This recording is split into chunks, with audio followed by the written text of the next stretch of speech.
Muito boa noite, sejam todos muito bem-vindos e bem-vindas à edição desta terça-feira, dia 18 de março de 2025. Meu nome é Jaime e esse é o Cidadania S.A., o seu jornal diário com as notícias e os absurdos do Brasil e do mundo. E vamos começar... Não tinha como começar de outra maneira, não é mesmo? Vamos falar do fujão, do cagão, do covarde que não se pirulitou, ele já se pirulitou para os Estados Unidos faz um tempão e não vai voltar. Isso porque ele é muito mágico. Ele disse que precisava de um cabo e mais um negócio para fechar o STF. Parece que não, né, filho? Acho que não. Então, o deputado Eduardo Bolsonaro, do PL de São Paulo, parabéns para você aí que elegeu essa desgrama aqui, tá bom? Ele tá abandonando o mandato dele, eleito por você que votou nele. De novo, parabéns. Parabéns para quem vota nesse tipo de gente.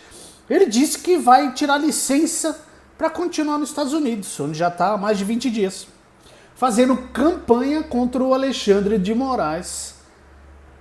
E pedindo a intervenção do governo do Pato Donald no Brasil. Aqui ele falou um monte de abobrinha. Eu não vou ler o que ele falou, tá bom? Porque é um absurdo. Aí ele disse que vai se licenciar sem remuneração. Bom, só faltava a gente pagar para você ter a licença do seu cargo aí. Porque sim, eu pago. Porque ele é eleito por São Paulo. Tá bom? Então você aí que votou nele. Você é responsável por essa desgrama aqui.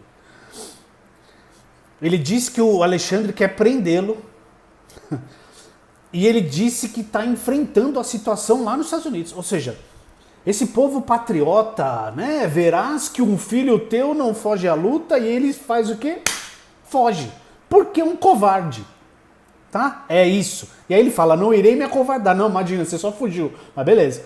E não irei me submeter a um regime de exceção e aos seus truques sujos. Isso aqui eu tive que ler, desculpa. Cara, é absurdo. Ele disse outra coisa, que essa aqui eu vou ter que falar também. Ele disse que o trabalho dele é muito mais importante nos Estados Unidos do que no Brasil e que os eleitores dele vão entender. Ele disse que o trabalho dele é mais importante nos Estados Unidos do que no Brasil.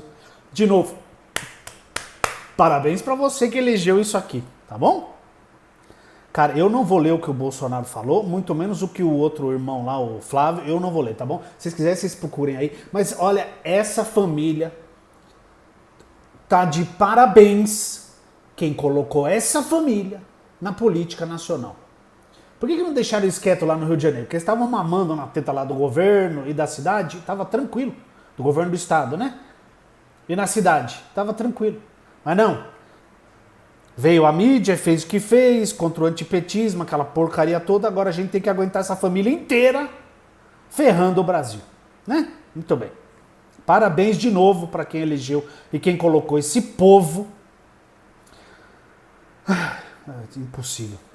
Outra notícia aqui rapidinho, o Zanin marca julgamento da denúncia do núcleo militar para 8 e 9 de abril. É a mesma coisa que vai acontecer com o grupo do Bolsonaro semana que vem, para decidir se eles vão virar réus ou não, né? Então o Zanin marcou para 8 e 9 de abril. A galera lá cheia de militar, é um monte de gente aqui, tá? Cadê? Bernardo Romão, Cleverson, Ney Magalhães, um monte de gente vão ser julgados dia 8 e 9 de abril, para ver se eles vão acolher, né, a denúncia, se vão os tornar réus e se eles vão a julgamento mesmo, tá? Então tá marcado acho que é o grupo 3 esse aqui, conhecido como grupo 3. Uma coisa legal aqui, eu falei semana passada, né, do que o governo federal tá fazendo, da isenção dos impostos de importação de alguns alimentos, tá pedindo para os governadores zerarem o ICMS para ver se baixa o preço do alimento para a população. Muito bem.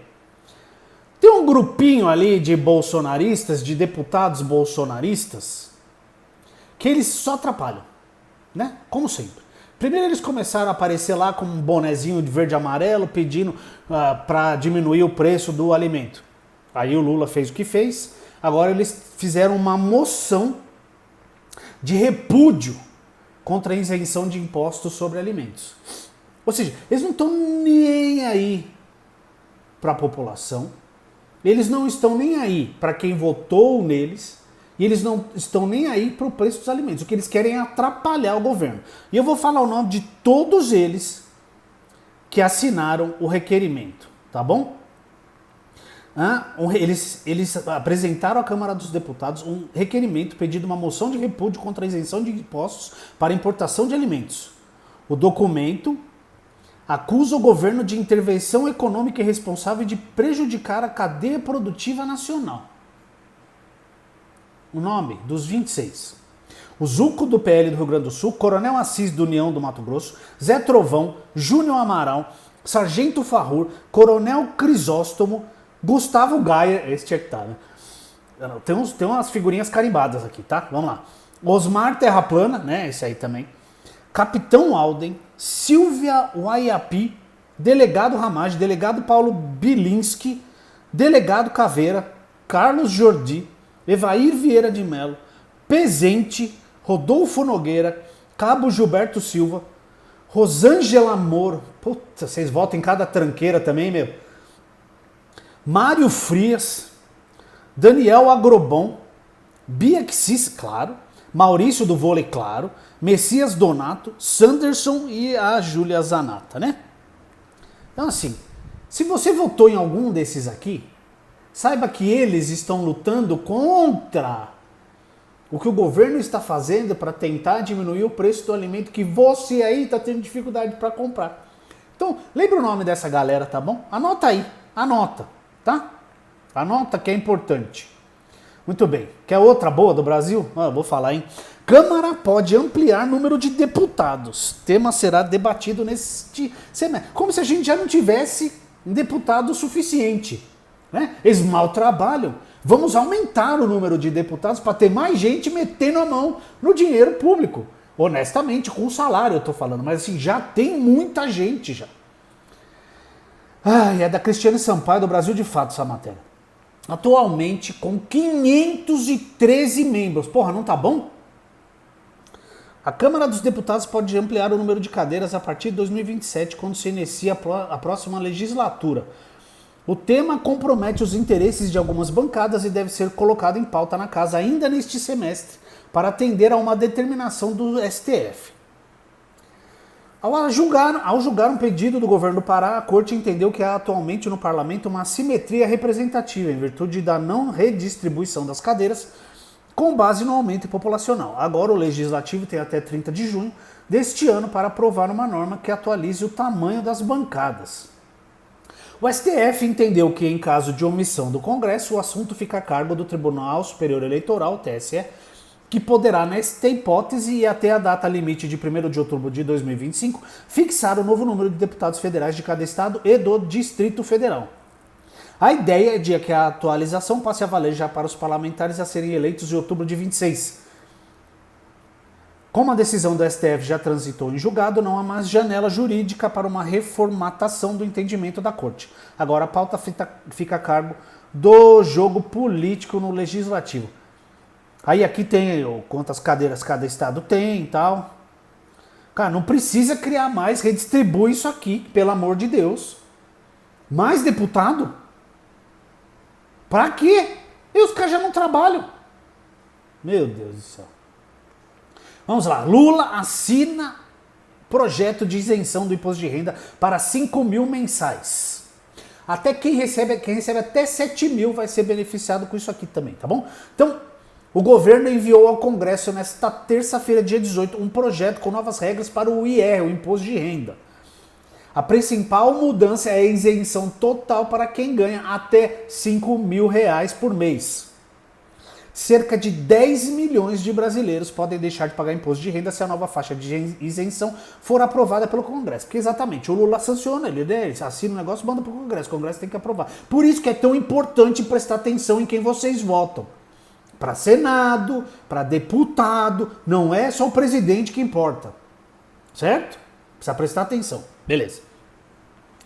O projeto não impacta, presta atenção nisso aqui também. Como precisa passar pela aprovação dos parlamentares, este projeto não impacta a declaração de imposto de renda deste ano, tá? Então, o Lula assinou, só que os parlamentares precisam aprovar. Não foi aprovado ainda. Então não vai achar que você que ganha aí uns 4 mil e os quebradinhos, que não precisa declarar. Precisa sim. Cuidado, hein? Muito bem.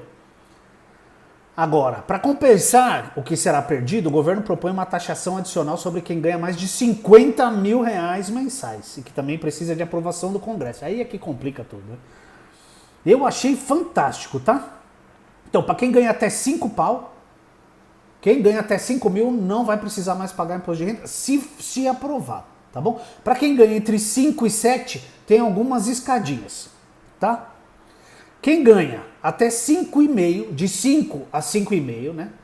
De 5,1 a 5,5, vai ter um desconto de 75% no imposto. Renda mensal de 6 mil, um desconto de 50%. Renda mensal de 6.500, um desconto de 25%. E quem ganha 7 mil não tem desconto nenhum, vai pagar o normal, tá bom? Agora, os super ricos, quem ganha mais de 50 mil por mês. Quem tem uma renda anual entre 600 e 750 mil reais, alíquota de 2,5%. Renda anual entre 750 e 900 mil, mano, é muito dinheiro. Alíquota de 5%. Renda anual entre 900 e 1 milhão e 50 mil, alíquota de 7,5%. Renda anual entre 1 milhão e 50 e 1 milhão e 200, alíquota de 10%. A proposta fala em imposto mínimo porque na prática a Receita vai verificar todo o imposto de renda que o super rico já pagou e cobrar apenas a diferença. Ou seja, se a pessoa tem renda de 1 milhão e 200, mas já recolheu 100 mil de imposto de renda ao longo do ano, terá que pagar mais 20 mil aos cofres públicos para atingir os 10% previstos na nova regra. Tá bom? Exatamente assim que tem que ser. Quem ganha mais, paga mais. Quem ganha menos, paga menos. Porra. Não é óbvio isso? Mas é impressionante que a gente vive num mundo, numa sociedade, em um país, onde essa galera que vai ser beneficiada com a isenção de até para quem recebe até 5 mil, vai ficar bravo que o super rico está sendo taxado. Aqui a gente vive num país onde a barata luta pelos direitos do inseticida. Isso aqui é muito importante ser aprovado. Muito importante. Não é pouco não, tá? Então vamos ficar de olho para ver se os parlamentares aprovam ou não isso aqui, tá bom? Vamos falar de Europa, porque a coisa tá feia lá, hein? Muito bem. Este genocida, estou olhando para a cara de Netanyahu. Porque o que Israel fez? Voltou a atacar Gaza, matou mais de 400 pessoas hoje. Interrompeu a trégua e bombardeou e pediu bênção pro padrinho dos Estados Unidos, tá? Porque depois eu venho com a outra parte da notícia aqui. Ataques deixaram mais de 400 mortos nessa terça-feira. A maioria dos mortos, crianças e mulheres. O que eles querem? Eles querem acabar com a população palestina. Como você acaba com uma população, Jaime? Você me pergunta. Simples. Matem as mulheres e as crianças. Não é mesmo? É, simples. O que o Netanyahu e Israel está fazendo? Matando as mulheres e as crianças palestinas. Muito bem. Os bombardeios mataram a chefe do governo do Hamas na faixa de Gaza, a Ehsan al-Dalis, anunciou o movimento islamista palestino Hamas em um comunicado. Nos ataques também morreram outros 3 dirigentes do governo de Gaza, incluindo o vice-ministro do interior, Mahmoud Abu Atfa, e o diretor-geral do Serviço de Segurança Interna, o Bajat Abu Sultan, segundo o comunicado de condolências divulgado pelo Hamas. O Ministério atualizou o balanço anterior de mais de 200 óbitos e afirmou que mais de 330 pessoas morreram nos ataques contra o território palestino governado pelo Hamas, um nível de violência sem precedentes desde o início da trégua. Isso aí era a penúltima contagem. A última contagem já está em mais de 400 mortos e ele fala aqui que a maioria dos mortos no ataque eram crianças e mulheres palestinas. Tá bom para vocês? Muito bem. Agora eu vou ler aqui. Porta-voz da Casa Branca, que tem uma cara que eu não vou falar nada, é uma moça, tá? Como é que é o nome dela? Caroline Leavitt.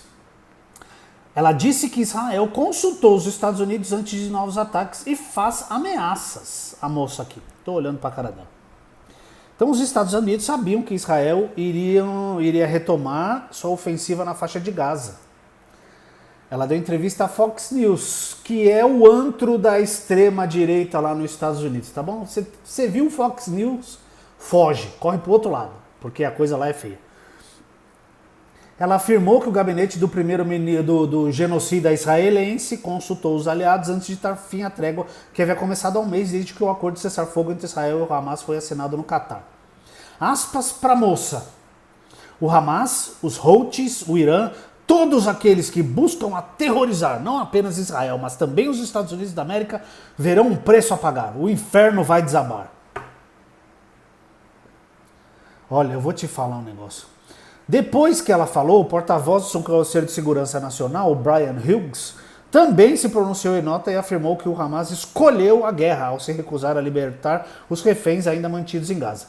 O Hamas poderia ter libertado os reféns para estender o cessar-fogo, mas escolheu a recusa e a guerra.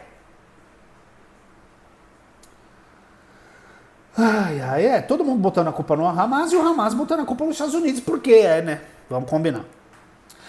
Um líder do Hamas, o Sami Abu Zuhri, disse que os ataques israelenses são uma tentativa de forçar o grupo à rendição e chamou os Estados Unidos de cúmplices. Eles não são cúmplices, eles são os pais do genocida aqui, do Netanyahu, tá bom?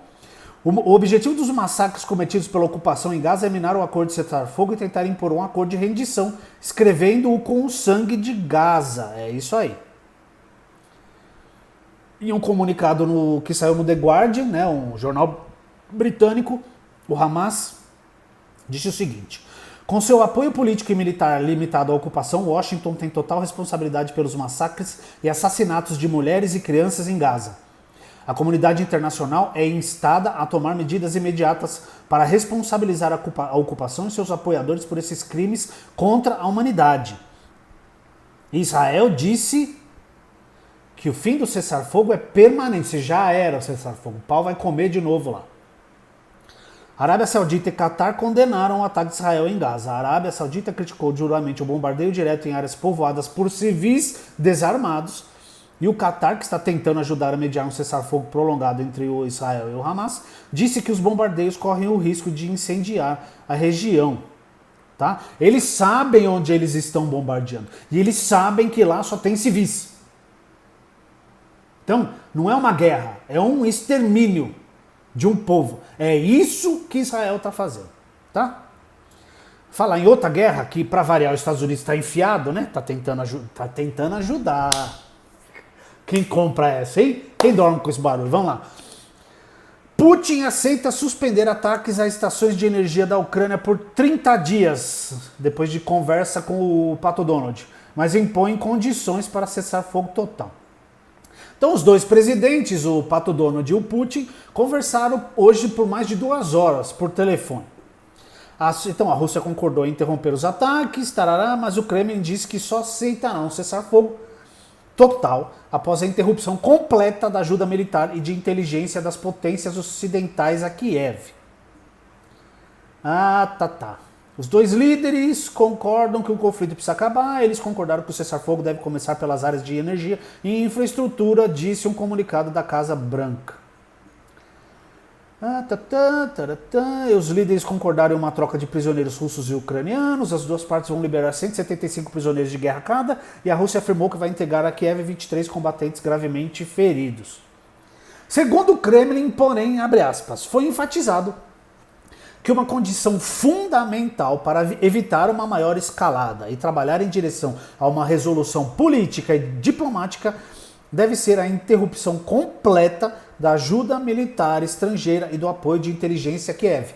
Mais aspas. Em relação à iniciativa do presidente dos Estados Unidos de implementar o cessar-fogo de 30 dias, o lado russo sublinhou vários aspectos importantes, incluindo garantir o controle efetivo sobre uma potencial interrupção de hostilidades ao longo de toda a linha de frente, interromper o alistamento militar forçado na Ucrânia e interromper o rearmamento das forças armadas ucranianas. Ou seja, manda a Ucrânia baixar a cabeça para tudo que a gente quiser.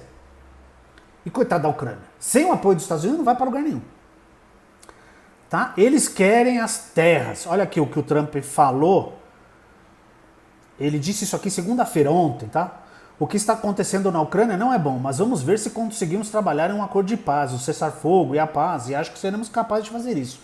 Um dia antes, ou seja, no domingo 16, ele falou o seguinte: vamos falar sobre terra, vamos falar sobre usinas, já estamos falando sobre isso, dividindo certos ativos. Então ele está dividindo o espólio da guerra com o Putin.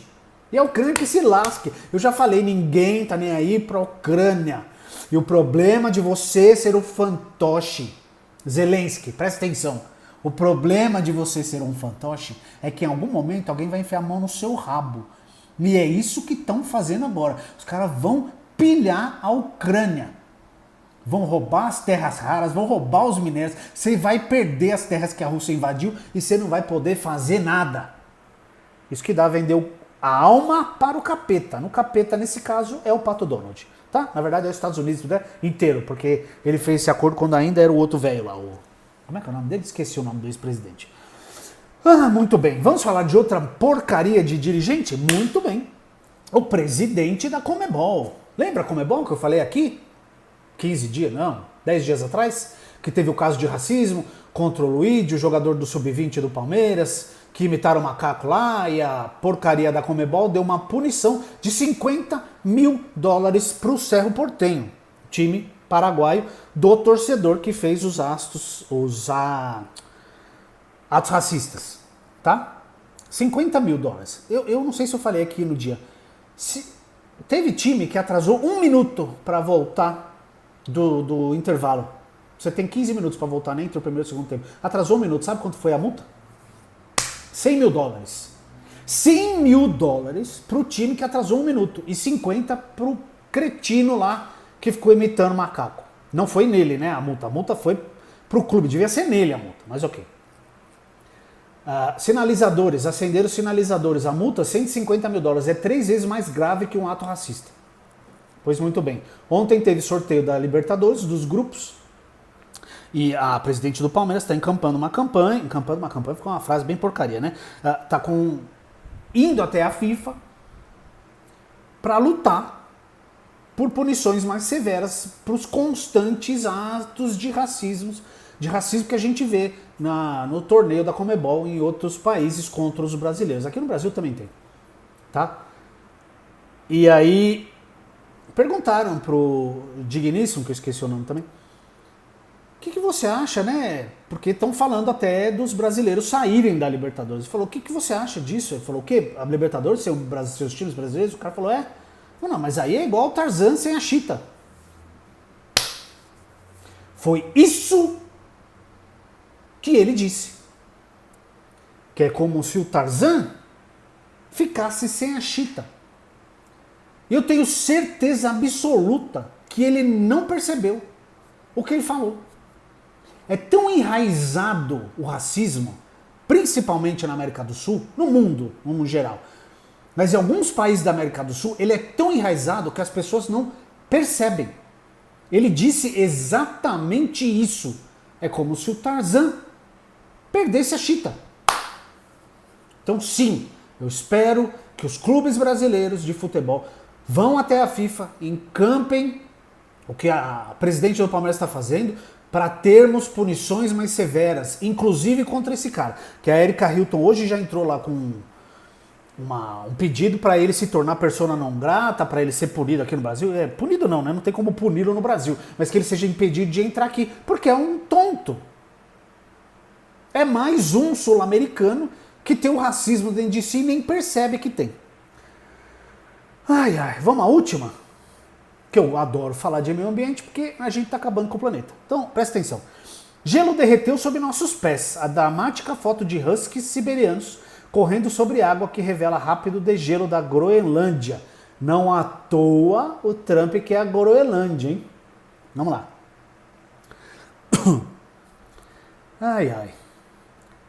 Os cachorros... vamos à matéria toda que tá no G1, tá bom? É de 2019 essa foto. Em junho de 2019, Uma imagem impressionante de cães da raça Husky siberiano viralizou rapidamente e assombrou o mundo. Ela mostrava os animais aparentemente andando sobre a água da Groenlândia. A foto foi tirada pelo cientista climático Stefan Olsen, do Instituto Meteorológico Dinamarquês. Ele é o líder do projeto europeu Blue Action, que pesquisa os efeitos das mudanças no Ártico sobre o clima no planeta. A reação me surpreendeu, ele conta. Eu me surpreendi ao ver que tantas pessoas achavam bonita aquela foto. O povo não sabe nada, cara. Eu a vi como uma situação assustadora. Aprendi a ver a foto como uma ilusão, conta Olsen. As pessoas não veem o gelo marinho, mas os cães andando sobre a água. Os cachorros estavam caminhando em meio a uma camada de água derretida, da altura de um tornozelo humano, sobre o gelo marinho em Inglefield Bredning, um sistema de 80 km de comprimento no noroeste da Groenlândia. Aspas ainda para o Olsen. Estávamos viajando há algumas horas e ficou claro que o derretimento era muito grave. O gelo derreteu mais ou menos abaixo dos nossos pés enquanto caminhávamos sobre ele. Os caçadores locais e eu estávamos muito surpresos. Procurávamos pontos secos para retirar os cães e os esquis da água e não havia nenhum em vista. Era para estar gelado isso aí, tá? Congelado, com gelo. Nós demos meia volta e retornamos para o litoral. Normalmente, quando encontramos água, é porque existem rachaduras no gelo marinho e os cães precisam pular sobre a água. Eles odeiam isso. Mas estava realmente muito calor e achamos que eles estavam felizes por poderem refrescar os pés. Ele conta que naquele dia as temperaturas atingiram 14 graus Celsius. Para lá é quente, antes que você fale que tá frio, tá? Vamos lá. Os cientistas conseguiram recuperar seus instrumentos alguns dias depois, quando a água já havia se infiltrado nas pequenas rachaduras da cobertura de gelo. Você tem então um curto período de tempo para poder viajar normalmente até que o gelo entre em colapso e se rompa. 2019, tá? 2019, 6 anos atrás. A coisa já estava feia. Imagina como está hoje. Nossa, e essa matéria está no G1, na seção de meio ambiente. Leiam, tá? E se desesperem, ou não. Então é isso. Muito obrigado por quem assistiu até aqui. Esta foi a edição desta terça-feira, dia 18 de março de 2025 do Cidadania SA. Ótimo fim de terça, uma ótima quarta-feira para vocês e até amanhã. Um grande abraço.